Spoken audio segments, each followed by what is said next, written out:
bagal. What? Go, go!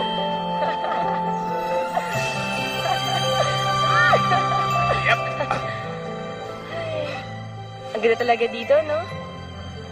Perfect.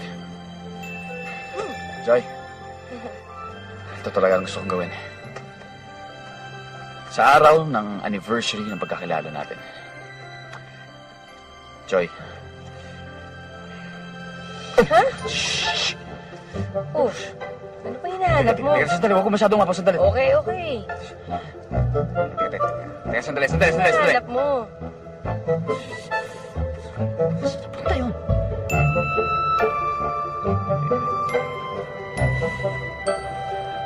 Wait.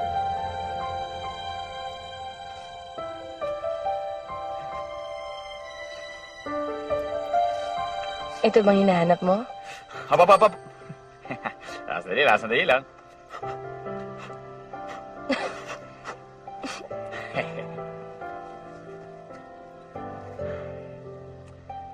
What will I ever do without you?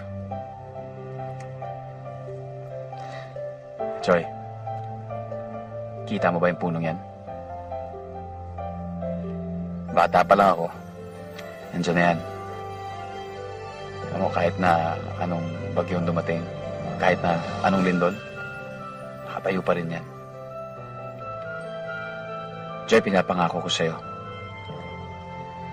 Singtibay ng punong yan ang pagmamahal ko sa'yo. You changed my life. And now that you have, will you please spend the rest of your life with me?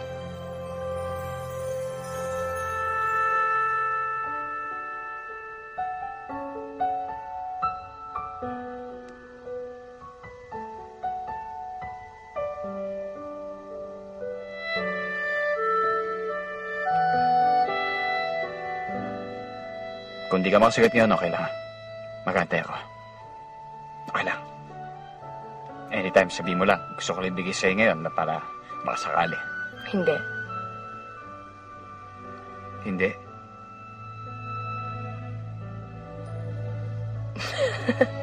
Hindi na ako makapagintay sabihin sa'yo, oo. Pakakasalan kita.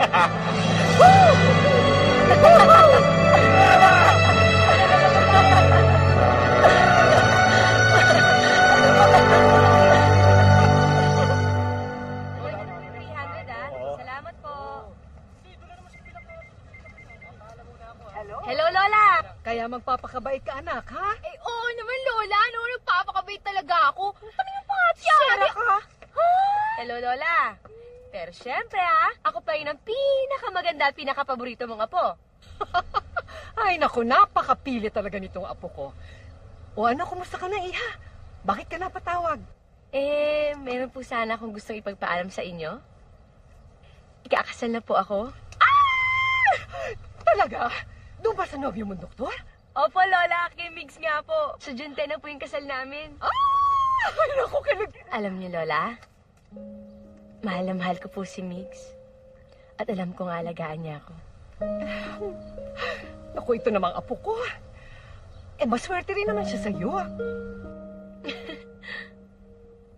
Mom, I need ideas for this exhibit I'm preparing. That's it. Hey, Migs, what happened to your hand? Oh, just a sprain. Tungkol saan? Rest. Well, I need stories about women who made their life happen. You know, mga go-getters. Wow. Basically, successful women. di feature mo si Tita Isabel, breast cancer survivor yon. At saka, guess what she's doing now? She's a triathlete. Really? Galing niya. Pwede. Thanks, Mom. Good idea. Bakit hindi yung mami mo ang gawin mong feature? Ay, naku, wag na. Dad, teka. Ilang years na nga ulit kayo ni Mami? 29 ba? Aral lang ba? 29 ba? Yes. Yeah. 29 years, beautiful, darling. happy years. Oh, ang sweet, ha? Alam nyo, sana, ganun din kami ni Joy. Wait, ha? Huh? Aba, may sasabihin ka ba sa amin? Meron. Siyempre, ala ka na mawala. Dad, teka lang. Kasi ganito yan, eh. I asked Joy to marry me. And after thinking about it, sabi niya, Brandy, good. yes, of course. Oh, yeah? Why so soon?